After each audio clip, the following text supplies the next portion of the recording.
国际上啊，紧来看西班牙巴塞隆纳嘛爆出非洲猪瘟疫情，怀疑是山边的野猪仔去食到污染的物件所引起的。地方嘛赶紧来封锁北边的科塞罗拉山区，讲办不一，若这疫情若拖开，恐惊影响到西班牙一年数十亿欧元的猪肉产业。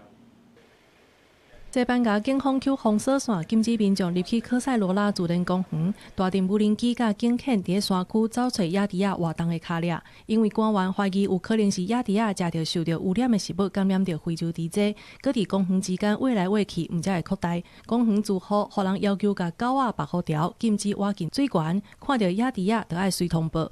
No podemos ir para allá y ahora la tengo que llevar atada porque ella se va al agua y bueno, y no podemos hacer deporte ahí, pero bueno, ya nos apañaremos. 这届封锁也互部分居民想起2020年新冠疫情封城的记忆。这支野猪仔数量早就已经失控，因为非洲猪瘟无疫苗，政府强化消毒站，无论巡山的警察也是军事单位的车辆，拢必须爱消毒了后，才会当离开封锁的区域。El periodo de la pandemia me recuerda.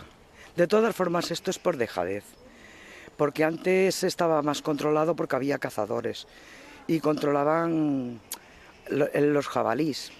西班牙是欧盟上大的猪肉出口国，逐当出口数十亿欧元的猪肉。专家指出，若种疫情扩大到养殖场，毋但会大规模来杀猪仔，更较有可能互主要的人客，包括英国、甲中国、日本，全面禁止进口。英国、甲中国目前已经针对受到影响的地区启动限制措施。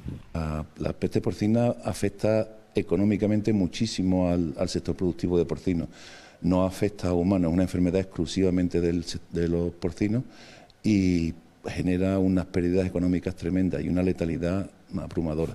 目前西班牙政府已经全面加强农场的监测甲隔离的措施，强调也袂伫一般猪仔的身躯顶发生病例。毋过，敢会当阻挡病毒，会是未来几礼拜以来全球猪肉市场关注的焦点。公司新闻综合报道。